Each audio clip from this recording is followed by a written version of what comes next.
सेना के artillery centre में फायरिंग अभ्यास के दौरान गोला फटने से 2 अग्निवीरों की मौत हो गई है। देखिए, आप सभी को पता होगा, ये न्यूज़ आपने सुन लिया होगा और आप भूल भी गए होंगे, लेकिन मैं यहाँ पर बताना चाहूँगा, आपको एक रिक्वेस्ट है कि वीडियो जैसे ही ख़त्म होता है प्लीज़ इस वीडियो को अगर आपको सही लगता है प्लीज़ इसको 3 या 4 बार शेयर करना।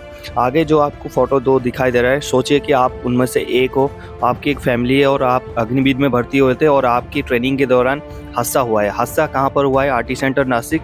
बात आरटी सेंटर नासिक की नहीं है, बात सबकी है, इंडियन आर्मी की है और बात अग्निवीर की है। अगर कल हादसा कोई और किसी को भी होता है तो कहीं ना कहीं वो और उसकी जो फैमिली इसमें इन्वॉल्व रहेंगे और इसमें इफेक्ट रहेंगे सारे ज़िंदगी भर। हम तो स्टेटस में रीप लगा देंगे, रेस्ट इन पीस लगा देंगे, 2 दिन श्रद्धांजलि दे देंगे, पॉलिटिशियन आएंगे, घूम के चले जाएंगे, सारे कोई नहीं याद रखेगा, लेकिन सफ़र कौन करेगा? उसकी फैमिली करेगा। सफ़र इसलिए करेगा क्योंकि उसको जो मिलने वाला था पेंशन वो नहीं मिल रहा है यहाँ पर। हाँ, गवर्नमेंट उसको पैसा दे रहा है, बिल्कुल 48 लाख की एक्स ग्रेशिया और सब कुछ मिला के कुछ 90 से 98 लाख 1 करोड़ के आसपास उसकी इंश्योरेंस वगैरह मिल के उसको पक्का मिलेगा। लेकिन मैं उसकी बात नहीं कर रहा हूँ, लेकिन जो एक उसकी उम्मीद था, उस घर की उम्मीद था, उसकी बहन भी होंगे, भाई भी होंगे, फादर मदर होंगे, उसके चाचा चाची होंगे, कोई ना कोई होगा। जब एक घर से एक फौजी बेटा निकलता है उसके कम से कम डिपेंड 8-10 लोग रहते हैं। आप सभी जानते होंगे, आप सभी डिफेंस एस्पिरेंट हैं, आप सभी को पता है एक लगाव होता है उस फौजी से।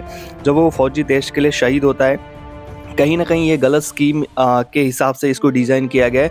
एक्चुअली मेरा कहने का मतलब ये है कि अगर कोई भी बंदा ट्रेनिंग हो चाहे ड्यूटी पर हो, वो शहीद हो रहा है तो उसको घर को पूरा पेंशन मिलना चाहिए। यहाँ पर जो बाकी उसकी सर्विस था, सर्विस के पैसे तो उसको मिलेगा आगे जाके, क्योंकि बोला था कि जो 4 साल के अंदर अगर कुछ भी होता है तो 4 साल की जितने भी पेमेंट है उसके घर को मिलेगा। चलो वो तो ठीक है, लेकिन उसके बाद क्या है? 4 साल से लेके अभी उसकी माँ बाप बूढ़े होंगे, बूढ़ी होंगे और उसकी जो भाई बहन होंगे उनका क्या है? तो इस हिसाब से उसको जो एक रेगुलर कैडर के सोल्जर को अभी भी मिलता है, जो भी नर्सिंग वगैरह में एंट्री करते हैं उनको भी वो पेंशन सिस्टम मिलता है, जहाँ पर इनको नहीं मिल रहा है। तो एक्चुअली में इनको पेंशन वो चीज़ें मिलना चाहिए। मेरा कहने का मतलब ये है। अभी इन दोनों का हादसा हुआ है, तीसरा भी शायद जो हॉस्पिटल में था उनकी भी शायद डेथ हो चुका है। तो 3 अग्निवीर अभी कुछ ही, जब 11 अक्टूबर को आप लोग सभी दशहरा मना रहे थे, उनको जो एक गोला ब्लास्ट हुआ, जैसे ये जो इंसिडेंट हुआ है ये कहीं भी कभी भी हो सकता है, ट्रेनिंग में हमने देखा है। और ये कहीं भी एक फौजी के साथ हो सकता है। जब वो फायर हुआ था, जब वो उनकी ट्रेनिंग चल रहा था, गोला गन से निकल गया था, लेकिन वो थोड़ी देर दूर जाके वहाँ पर गिर के वो फट चुका था। ठीक है, फटने की वजह से जो उनकी इंस्ट्रक्टर थे वो भी काफ़ी इंजोर्ड थे और साथ में जो 2 अग्निवीर थे वो भी काफ़ी, उनकी तो डेथ हो चुका था। ठीक है, तो उस हिसाब से मेरा कहने का मतलब है इस स्कीम में थोड़ी सी चेंजमेंट की बहुत ज़रूरत है।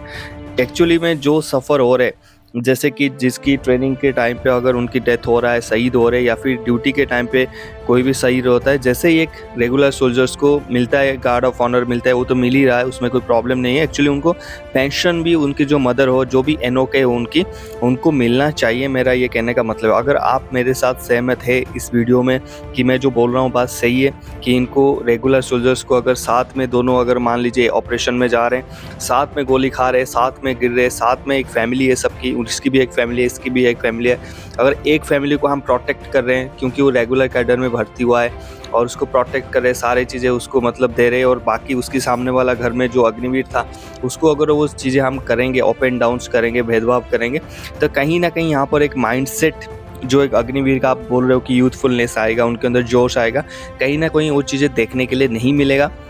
तो मेरा सभी से रिक्वेस्ट है, प्लीज़ इस वीडियो को शेयर करें ज़्यादा से ज़्यादा, जितना आपसे हो सकेगा आप शेयर करिए और कमेंट करिए #फॉर पेंशन। तो यहाँ पर इनको पेंशन एक्चुअली में मिलना चाहिए और हकदार भी है। सोचिए एक बंदा जो देश के लिए जान दे के जा रहा है, अपने सर्वोच्च बलिदान दे रहा है, उसके पास सबसे बड़ा कीमती चीज़ ज़िंदगी का वही होता है लाइफ। अगर वो लाइफ अपने दे के जा रहा है, ट्रेनिंग के टाइम में शहीद हो रहा है, 20 साल में, 19 साल में, 21 साल में बंदा ज़िंदगी नहीं देखा, फिर भी शहीद हो रहे हैं देश के लिए, आपन जैसे आप और हम, ताकि चैन की नींद सो सके, इसलिए वो शहीद हो रहे हैं। फिर भी अगर हम उनको पेंशन ग्रांट नहीं कर रहे और उसी हिसाब से, और बाकी जो दूसरा एक बंदा एंट्री कर रहा है रेगुलर कैडर के थ्रू, चाहे वो आर्मी, नेवी और एयरफोर्स के किसी भी फील्ड में हो, तो उसको अगर हम पेंशन दे रहे हैं, सारे फैसिलिटीज़ CSD वगैरह, मेडिकल फैसिलिटी देंगे, उसको फैमिली को एंटाइटल करेंगे हर एक चीज़ों में, तो कहीं ना कहीं ये गलत है। आप सोचिए, इनकी फैमिली को ना पेंशन मिलेगा, ना इनको मेडिकल फैसिलिटी मिलेगा, ना इनको CSD फैसिलिटी मिलेगा। अगर इसके जगह कोई रेगुलर कैडर के सोल्जर होता तो सारे के सारे जो बेनिफिट्स और जो पैसा वो कहीं ना कहीं उनको एंटाइटल होता, वो सबको उसके जो घर में जो भी है नो के उनको मिलता है, जो भी डिपेंडेंट्स है उनको पक्का मिलता।